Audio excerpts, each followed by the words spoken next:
नमस्कार friends, reading capital academy आपका स्वागत है। फ्रेंड्स, आज हम आपात उपबंध का अध्ययन करेंगे। संविधान के भाग 18 में अनुच्छेद 352 से लेकर 360 तक आपातकालीन उपबंध की व्यवस्था की गई है। क्या होता है, कुछ गंभीर समस्या आ जाती है तो राष्ट्रीय स्तर पर या राज्य स्तर पर या कुछ भाग में आपातकाल लगाया जा सकता है। ये राष्ट्रीय आपातकाल हो सकता है, राष्ट्रपति शासन हो सकता है, या वित्तीय संकट के कारण वित्तीय आपातकाल हो सकता है।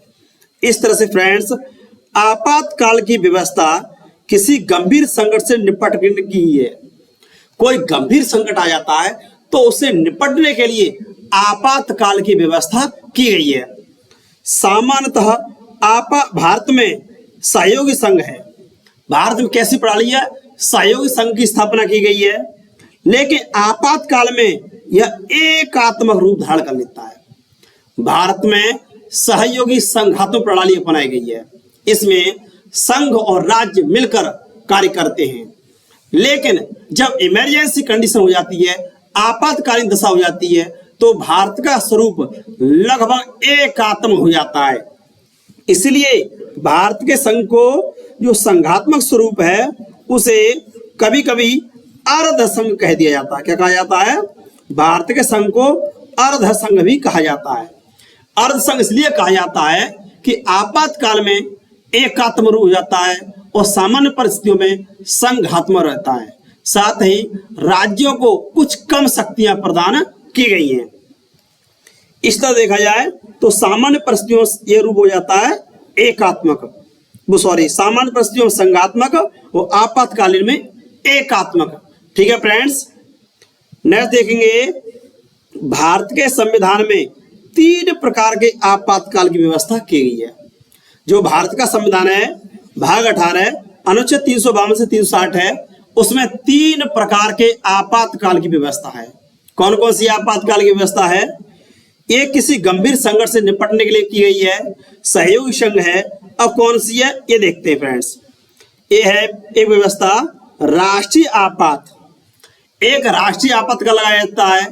इसकी व्यवस्था आर्टिकल 352 की गई है। संविधान के अनुच्छेद 352 में राष्ट्रीय आपातकाल की व्यवस्था की गई है। ये कब लगाया जाता है? इसके 3 आधार हैं। युद्ध हो जाए, कोई बाह्य आक्रमण हो जाए, या सशस्त्र विद्रोह, सेना विद्रोह कर दे, किसी देश से युद्ध छिड़ जाए, या कोई आक्रमण कर दे, या सेना विद्रोह कर दे, तो अनुच्छेद 352 के तहत राष्ट्रीय आपातकाल की उद्घोषणा राष्ट्रपति के द्वारा की जाती है। किसके द्वारा? इसकी घोषणा राष्ट्रपति के द्वारा की जाती है। ठीक है फ्रेंड्स, इस तरह से अनुच्छेद 352 में आर्टिकल 352 में राष्ट्रीय आपातकाल की व्यवस्था की गई है। अब क्या होता है? एक होता है राष्ट्रपति शासन। राष्ट्रपति शासन क्यों लगाया जाता है?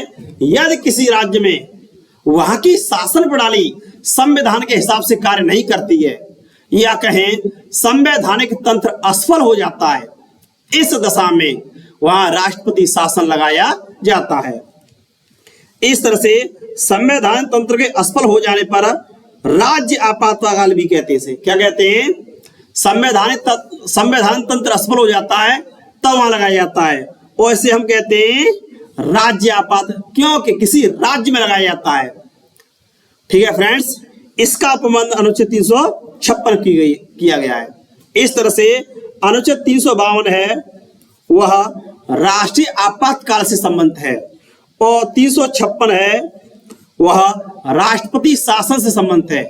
तीसरा है वित्तीय आपात। यह क्या होता है? यदि वित्तीय संकट उत्पन्न हो जाए तो वित्तीय संकट की दशा में अनुच्छेद 360 में वित्तीय आपातकाल की व्यवस्था की गई है। अनुच्छेद 360 इसमें क्या है? वित्तीय आपात। और ये कब लगाया जाएगा? वित्तीय आपात तभी लगाया जा सकता है जब वित्तीय संकट उत्पन्न हो जाता है। इस तरह से राष्ट्रपति शासन कब लगाया जाता है? राष्ट्रपति शासन तब लगाया जाता है जब संवैधानिक तंत्र असफल हो जाता है। और राष्ट्रीय आपातकाल की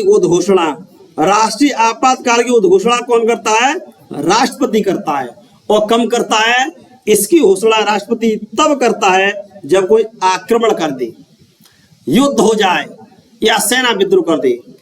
356 में राष्ट्रपति शासन की घोषणा इसके भी राष्ट्रपति करता है, राज्यपाल केवल सिफारिश करता है। राज्यपाल की सिफारिश पे की जाती है और संवैधानिक तंत्र असफल हो जाता है और वित्तीय संकट खड़ा हो जाए तो वित्तीय आपातकाल घोषणा राष्ट्रपति द्वारा की जाती है। इस तरह से जो संविधान का भाग 18 है, अनुच्छेद 352 से 360 है, उसमें आपातकालीन प्रावधान किए गए हैं। नेक्स्ट देखेंगे आर्टिकल 352। अनुच्छेद 352 क्या है? अनुच्छेद 352 कहा गया है राष्ट्रीय आपातकालीन उद्घोषणा। तो फ्रेंड्स, राष्ट्रपति के द्वारा आपातकालीन उद्घोषणा की जाती है। तो आपातकालीन उद्घोषणा शक्ति किसको दी गई है? राष्ट्रपति को दी गई है।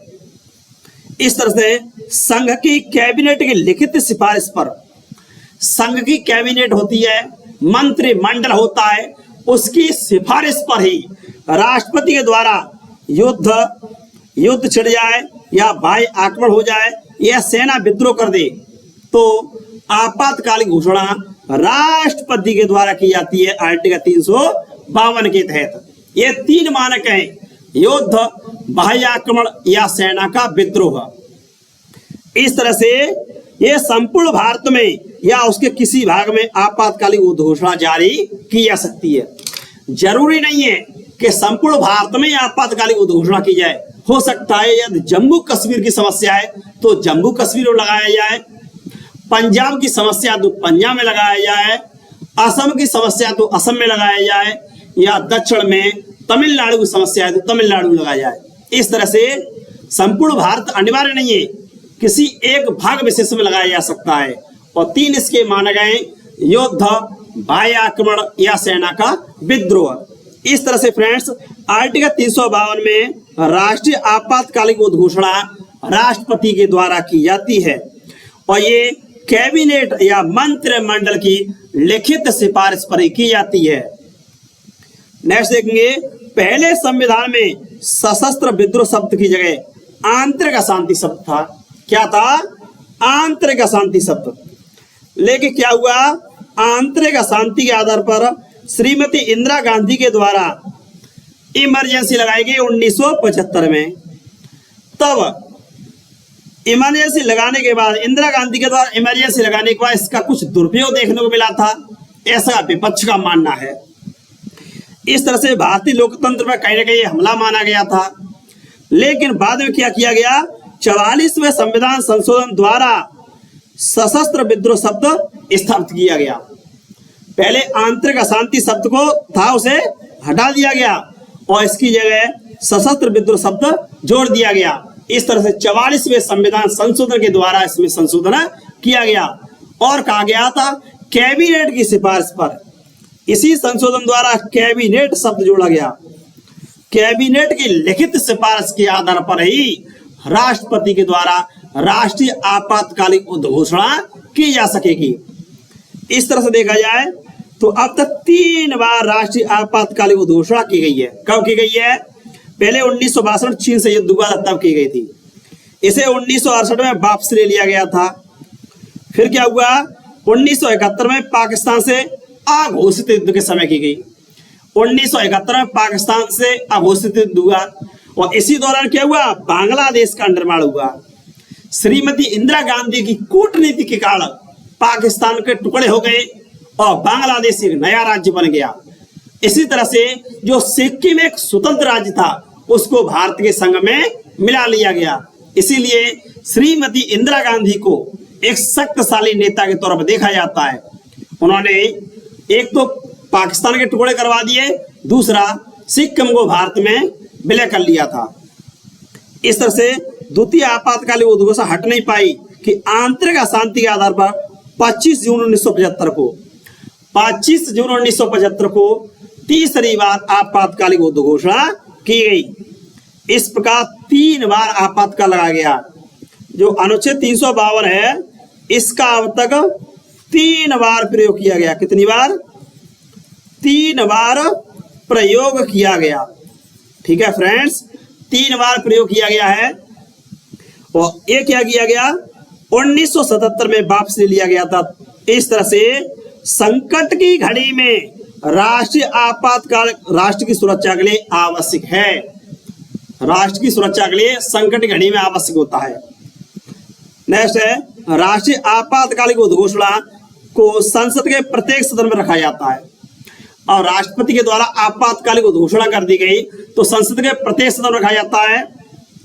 राष्ट्रपति द्वारा जारी किए जाने की तिथि से 1 माह की समाप्ति पर परिवर्तन में नहीं रह सकती। इस दौरान संसद के दोनों सदन संकल्प पारित न कर दें। यदि संसद के दोनों सदन, एक लोकसभा सदन है संसद का और एक कौन सा है, राज्यसभा, ये दोनों सदन प्रस्ताव पारित कर देते हैं बहुमत से तो राष्ट्रीय आपातकाल प्रवर्तन में रहेगा और 1 महीने के दौरान लोकसभा राज्यसभा के द्वारा प्रस्ताव पारित नहीं किया गया तो राष्ट्रीय आपातकाल प्रवर्तन में नहीं रहेगा। इस तरह से संसद द्वारा संकल्प पारित करके 6 माह तक प्रवर्तन में रहेगा। एक बार संसद ने, लोकसभा ने, राज्यसभा ने प्रस्ताव पारित करके आपातकाल को लागू करवा दिया, आगे बढ़वा दिया तो 6 महीने तक रहेगा। कितने महीने तक? 6 महीने तक। संसद ने प्रस्ताव पारित कर दिया आपातकाल का तो 6 महीने तक प्रवर्तन में रहेगा। इसी प्रकार से पुनः आगे बढ़ाया जा सकता है। संसद के दोनों सदनों द्वारा अनुमोदन संकल्प प्रत्येक सदन की कुल सदस्यों की संख्या के बहुमत से और उस सदन में उपस्थित और मतदान करने वाले 2/3 विशेष बहुमत से। क्या होता है? इसके लिए 2/3 बहुमत से, विशेष बहुमत से प्रस्ताव पारित होना चाहिए, लेकिन उपस्थित मतदान के आधार पर कुल सदस्यों के बहुमत से होना चाहिए। लेकिन इसमें जो ज्यादा होता है, जो 2/3 होता है, उसी को माना जाता है। इस तरह से फ्रेंड्स, राष्ट्रीय आपातकालिक घोषणा अनुच्छेद 352 के तहत राष्ट्रपति के द्वारा की जाती है और 3 आधार पर की जाती है: युद्ध, बाह्य आक्रमण या सेना का विद्रोह, और राष्ट्रपति करता है और कैबिनेट के लिखित सिफारिश पर करता है। नेक्स्ट है, पहले साधारण बहुमत से प्रस्ताव था, लेकिन 352 खंड 6 में 44वें संशोधन द्वारा विशेष बहुमत कर दिया गया। पहले सामान्य बहुमत था, अब विशेष बहुमत कर दिया गया। आगे क्या होता है? 44वें संविधान संशोधन द्वारा अनुच्छेद 352 कैबिनेट शब्द जोड़ दिया गया। पहले कैबिनेट शब्द नहीं था और कैबिनेट लिखित सिफारिश पर राष्ट्रपति आपातकालिक घोषणा करता है। 42वें संविधान संशोधन द्वारा राष्ट्रपति द्वारा निश्चित क्षेत्र में सीमित कर दिया गया। इस तरह से 42वें संविधान संशोधन व्यवस्था की गई कि संपूर्ण भारत है तो उसके किसी क्षेत्र विशेष में आपातकाल लगाया जा सकता है या यहाँ लगाया जा सकता है, जरूर नहीं है पूरे क्षेत्र में लगाया जाए। ये 42वें संविधान संशोधन द्वारा व्यवस्था की गई थी। ठीक है फ्रेंड्स, जो 42वें संविधान संशोधन किया गया था उसमें व्यवस्था कर दी गई थी कि भारत के किसी एक क्षेत्र में आपातकाल लगाया जा सकता है। ये 42वें संविधान संशोधन द्वारा की गई और कैबिनेट की लिखित सिफारिश पर ये 44वें संविधान संशोधन द्वारा की गई कि 44वें संविधान संशोधन द्वारा कैबिनेट के लिखित सिफारिश पर राष्ट्रपति शासन राष्ट्रीय आपातकालिक घोषणा की जाएगी। नेक्स्ट है, आपातकालिक घोषणा किसी भी समय राष्ट्रपति द्वारा वापस ली जा सकती है और वापस लेने के लिए संसद का अनुमोदन आवश्यक नहीं है, लेकिन लोकसभा साधारण बहुमत से प्रस्ताव पारित कर दे तो राष्ट्रपति को घोषणा वापस लेनी होगी अनुच्छेद 352 के खंड 7 के तहत। इसमें व्यवस्था की गई है, यह लोकसभा ने साधारण बहुमत से प्रस्ताव पारित कर दिया तो राष्ट्रपति को आपातकालिक घोषणा वापस लेनी होगी। अब क्या होता है? लोकसभा 1/10 सदस्य उद्घोषणा वापस लेने के लिए संकल्प पारित कर दें तो 14 दिन के भीतर लोकसभा की बैठक आयोजित की जाएगी अनुच्छेद 352 खंड 8। तो क्या होता है? लोकसभा में एक कोरम होता है, 1/10 सदस्य उपस्थित हैं, इसे कोरम या गणपूर्ति कहा जाता है। तो लोकसभा की बैठक आयोजित की जाएगी और लोकसभा की बैठक के लिए कोरम का होना आवश्यक है। इसे हम 10% सदस्य कह सकते हैं या सामान्य सदस्य कहें तो लगभग 54 से 55 सदस्य होते हैं। 54 से 55 MP होते हैं, इनसे कोरम बनता है और कोरम पूरा होने पर ही सदन की कार्यवाही होती है। ठीक है फ्रेंड्स, इस तरह से फ्रेंड्स आज हमने जो संविधान के भाग 18 में आपातकाल की व्यवस्था की गई है, इस आपातकाल की व्यवस्था का अध्ययन किया। ठीक है फ्रेंड्स, ये आर्टिकल किस तरह में की गई है? ये 352 से 360 में की गई है। इसके और भी वीडियो लाएंगे। Thank you friends.